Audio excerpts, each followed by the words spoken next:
Tugas materi ekosistem Anissa dan Ella. Assalamualaikum warahmatullahi wabarakatuh.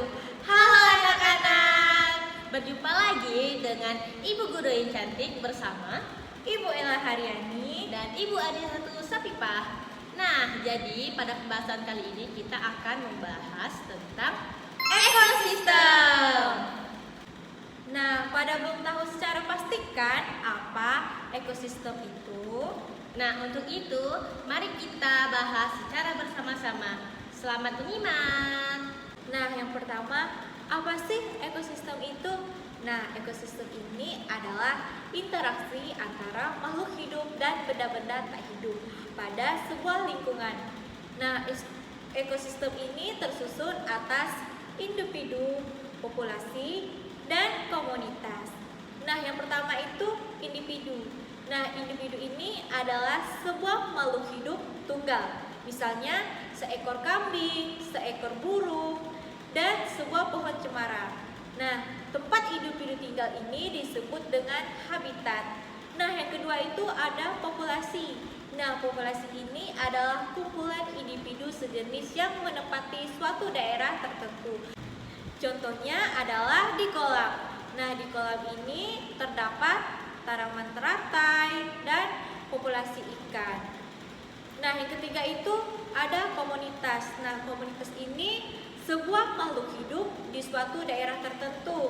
Nah, itu dinamakan komunitas. Contohnya adalah komunitas sungai dan komunitas padang rumput. Selanjutnya yaitu tentang jenis-jenis ekosistem. Nah, apa saja sih yang terdapat dalam jenis-jenis ekosistem? Nah, jenis-jenis ekosistem terbagi lagi menjadi dua bagian, yaitu ekosistem alami dan ekosistem buatan. Ekosistem alami terbagi lagi menjadi dua bagian. Yang pertama, ekosistem air dan ekosistem darat. Ekosistem air terbagi lagi menjadi dua bagian, yaitu ekosistem air asin dan ekosistem air tawar. Nah, ekosistem air asin terdiri dari terumbu karang, ekosistem laut, dan lain-lain. Dan ekosistem air tawar terdiri dari ekosistem danau, kolam, dan sungai. Selanjutnya, ekosistem darat adalah ekosistem yang ada di daratan, termasuk di sini ekosistem tumbuhan, ekosistem hewan. Selanjutnya, tentang ekosistem buatan. Nah, ekosistem buatan di sini adalah ekosistem yang sengaja dibuat oleh manusia untuk memenuhi kebutuhan hidupnya. Contohnya apa sih? Nah, contohnya itu adalah sawah, bendungan, dan lain sebagainya. Ekosistem mengalami perubahan sepanjang waktu. Komponen-komponen di dalam ekosistem dapat mengalami peningkatan maupun penurunan jumlah populasi. Nah, di sini contohnya pada saat hujan. Pada saat hujan itu sebuah kebun akan mendapatkan lebih banyak air dari biasanya. Nah, pada saat ini populasi tikus tanah akan lebih banyak, mengakibatkan populasi ular meningkat karena populasi tikus tadi sebagai makanan ular. Baik, selanjutnya hubungan antar makhluk hidup. Nah, setiap makhluk hidup tidak dapat hidup secara mandiri atau tidak bisa hidup secara sendiri. Mengapa? Karena mereka saling mempengaruhi antara satu dengan lain dan saling bergantungan antara satu dengan yang lainnya. Dalam hal ini terdapat hubungan yang merugikan, yang menguntungkan, dan yang tidak berpengaruh antara satu dan lainnya. Hubungan antar makhluk hidup yang hidup bersama dalam sebuah ekosistem dinamakan simbiosis. Nah, simbiosis ini bertujuan sebagai usaha makhluk hidup untuk bertahan hidup di lingkungannya. Contohnya apa? Nah, contoh yang pertama yaitu sebuah pohon dan bunga anggrek. Sebuah bunga anggrek yang menumpangi pohon, apakah pohon itu dirugikan? Tentu tidak, karena anggrek hanya menumpang dan tidak mengambil zat makanan dari pohon tersebut. Itu dinamakan simbiosis komensalisme karena tidak saling merugikan atau tidak saling menguntungkan.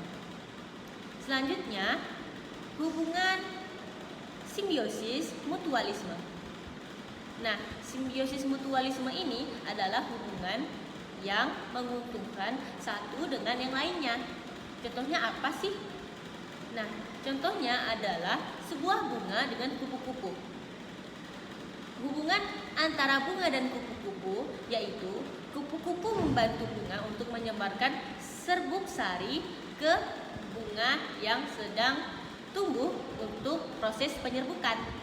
Nah, pada saat yang sama, kupu-kupu mendapatkan makanan dari bunga dan menghasilkan sebuah madu. Demikian, keduanya menjadi hubungan yang saling menguntungkan. Selanjutnya, contoh dari hubungan yang saling merugikan atau simbiosis parasitisme. Apa sih contohnya? Contohnya adalah tanaman tali putri dan inangnya. Mengapa bisa disebut dengan simbiosis parasitisme? Karena tanaman tali putri itu berwarna kuning sehingga tidak mempunyai zat hijau daun. Tanaman ini membutuhkan tanaman lain agar bisa hidup. Nah, karena apa? Karena tanaman tali putri ini tidak mempunyai zat hijau daun tadi ya anak-anak. Nah, ia akan hidup menempel pada tanaman inangnya dan mengambil atau menyerap sumber makanan dari tanaman inangnya, sehingga ini akan merugikan tanaman yang dihinggapinya. Hal demikian disebut dengan simbiosis parasitisme. Rantai makanan dan jaring-jaring makanan.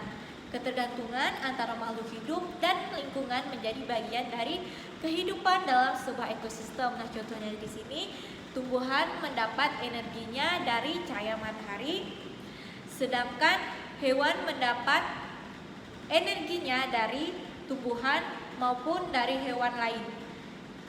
Dan tumbuhan hijau mendapat energinya dengan cara membuat energinya tersendiri. Nah, makhluk hidup yang memakan makanan tanpa bisa membuat sendiri disebut dengan konsumen. Nah, konsumen yang memakan tumbuhan di sini dinamakan herbivora, sedangkan konsumen yang memakan hewan di sini dinamakan karnivora. Sedangkan konsumen yang memakan hewan dan tumbuhan dinamakan omnivora. Coba anak-anak perhatikan terlebih dahulu piramida rantai makanan yang terdapat di samping ibu. Nah, semakin ke atas jumlah makhluk hidup menjadi lebih sedikit. Semakin sedikit jumlah makhluk hidup, maka menjadi lebih sedikit energi yang tersedia.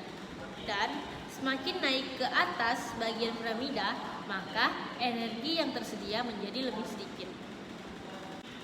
Sekian penjelasan dari Ibu. Semoga mudah dimengerti dan dipahami ya anak-anak.